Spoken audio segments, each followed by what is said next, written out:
السلام علیکم ناظرین، جو لوگ میرے چینل پر نئے ہیں میرے چینل کو لائک کریں، سبسکرائب کریں، بیل آئیکن کے بٹن کو پریس کر دیں۔ گم شدہ بیٹا۔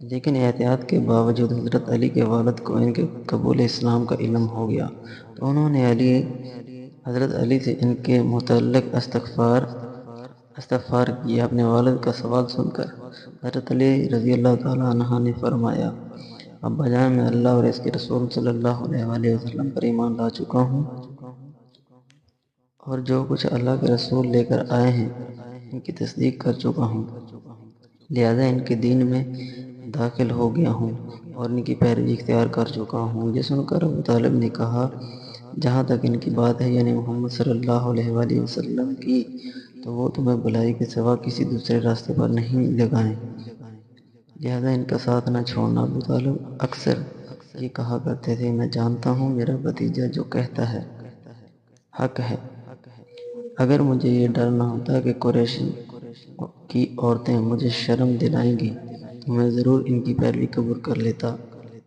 عفیف قندی رضی اللہ عنہ ایک تاجر تھے۔ ان کا بیان ہے، اسلام کرنے سے بہت پہلے میں ایک مرتبہ حج کے لیے تجارت کا کچھ مال خریدنے کے لیے میں عباس ابن عبد المطلب کے پاس گیا۔ وہ میرے دوست تھے اور یمن سے اکثر عطر خرید کر لاتے تھے، پھر حج کے موسم میں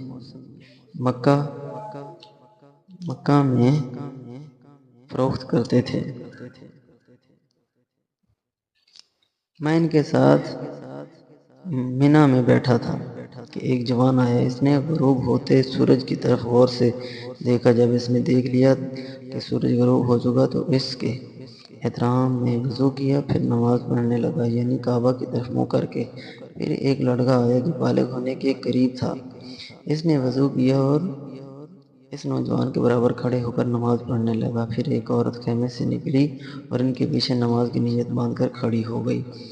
اس کے بعد ان نوجوان نے رکوع کیا تو اس لڑکے اور عورت نے بھی رکوع کیا۔ نوجوان نے سجدے میں گیا تو وہ دونوں بھی سجدے میں چلے گئے۔ یہ منظر دیکھ کر میں نے عباس بن عبد المطلب سے پوچھا، عباس، یہ کیا ہو رہا ہے؟ انہوں نے بتایا، یہ میرے بھائی عبداللہ کے بیٹے کا دین ہے۔ محمد صلی اللہ علیہ وآلہ وسلم کا دعویٰ ہے کہ اللہ تعالیٰ نے اسے پیغمبر بنا کر بھیجا ہے۔ یہ لڑکا میرا بھتیجا ہے، علی ابن طالب ہے، اور یہ عورت محمد صلی اللہ علیہ وآلہ وسلم کی بیوی خدیجہ ہے۔ یہ عفیف قندی رضی اللہ عنہ مسلمان ہوئے تو کہا کرتے تھے، کاش اس وقت ان میں چوتھا آدمی میں ہوتا۔ اس واقعے کے وقت غالباً حضرت زید بن حارثہ اور حضرت ابو بکر صدیق رضی اللہ عنہ موجود نہیں تھے، اگرچہ اس وقت تک دونوں مسلمان ہو چکے تھے۔ حضرت زید بن حارثہ رضی اللہ عنہ غلاموں میں سب سے پہلے ایمان لائے۔ یہ حضور اکرم صلی اللہ علیہ وآلہ وسلم کے آزاد کردہ غلام تھے۔ پہلے یہ حضرت خدیجہ رضی اللہ عنہ کے غلام تھے۔ شادی کے بعد انہوں نے زید بن حارثہ رضی اللہ عنہ کو آپ صلی اللہ علیہ وآلہ وسلم کی غلامی میں دے دیا تھا۔ یہ غلام کس طرح بنے یہ بھی سن لیں۔ جاہلیت کے زمانے میں ان کی والدہ انہیں لیے اپنے ماں باپ کے ہاں جا رہی تھی کہ قافلہ کو لوٹ لیا گیا۔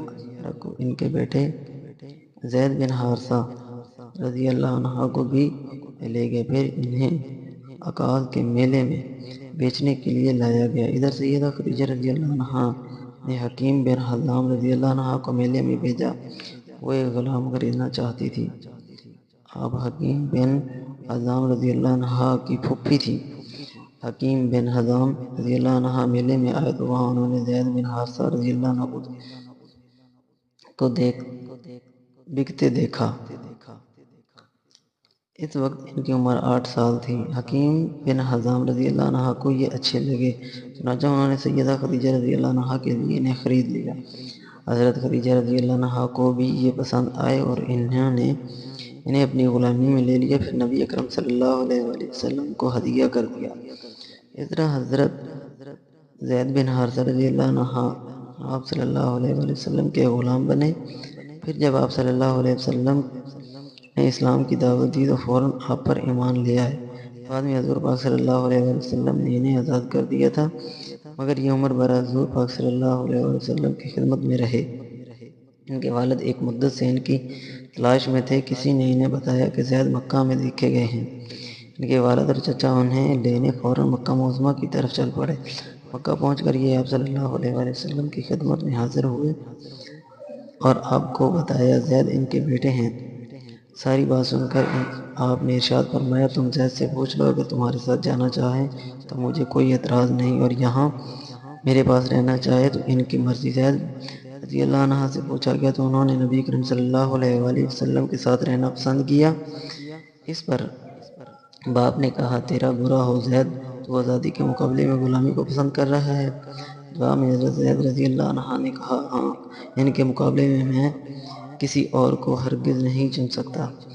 آپ نے حضرت زید رضی اللہ عنہ کی یہ بات سنی تو آپ کو فوراً حجر اسود کے پاس گئے اور اعلان فرمایا، آج سے زید میرا بیٹا ہے۔ ان کے والد اور چچا مایوس ہو گئے، تاہم نبی اکرم صلی اللہ علیہ وآلہ وسلم نے انہیں اجازت دے دی کہ وہ جب چاہیں زید سے ملنے آ سکتے ہیں، چنانچہ وہ ملنے کے لیے آتے رہتے ہیں۔ تو یہ تھے حضرت زید بن حارثہ رضی اللہ عنہ، جو غلاموں میں سب سے پہلے ایمان لائے۔ حضرت زید واحد صحابی ہیں جن کا قرآن کریم میں نام لے کر ذکر کیا گیا ہے۔ جزاک اللہ خیر۔ جو لوگ میرے چینل پر نئے ہیں، میرے چینل کو لائک کریں، سبسکرائب کریں، بیل آئیکن کے بٹن کو پریس کر دیں تاکہ اس طرح کی مزید اچھی ویڈیو میں ہم آپ سے بار بار ملتے رہیں۔ جزاک اللہ خیر۔